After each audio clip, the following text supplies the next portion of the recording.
Drop it.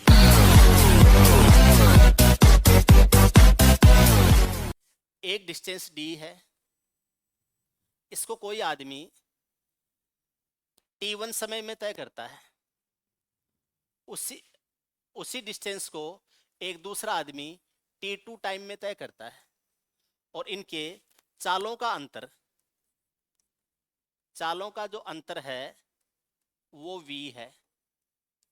चालों का अंतर v है। अब आपसे पूछा जाता है डिस्टेंस d कैसे ज्ञात करेंगे। अब वहां जो काम t कर रहा था वो अब यहां v करेगा, और v कर रहा था वो t करेगा। तो आपको ये कह दिया कि पहली चाल हो जाएगी d अपॉन t1, दूसरी चाल हो जाएगी d अपॉन t2 हो जाएगी, ठीक है। और दोनों चालों का जो अंतर है उसको हमने b के बराबर बता दिया।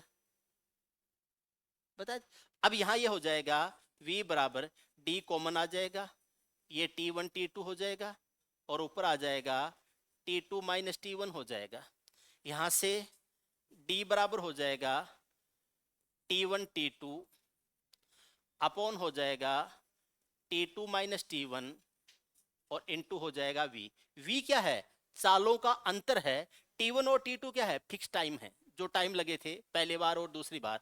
आप ऐसे भी लिख सकते हो d बराबर t1 गुणा t2 अपॉन हो जाएगा t1 माइनस t2 मोड में ले लेके इनटू क्या कर दीजिए, v कर दीजिए।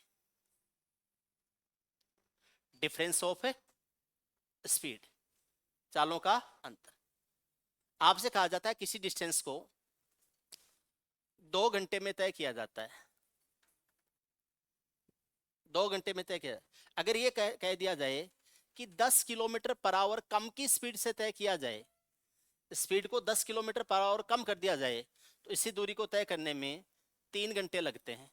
आपसे पूछ लिया कि वह दूरी क्या होगी, डिस्टेंस क्या होगा। आपने स्पीड को 10 किलोमीटर प्रति घंटे कम किया है।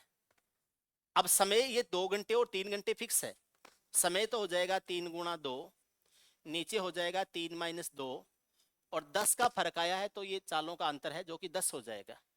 3 का 2 गुणा 6, 6 का 10 गुणा कितना हो जाएगा, 60। तो वह दूरी कितनी हो जाएगी, 60 किलोमीटर हो जाएगी। वह डिस्टेंस है वो कितनी है, 60 किलोमीटर। 60 किलोमीटर की वह डिस्टेंस।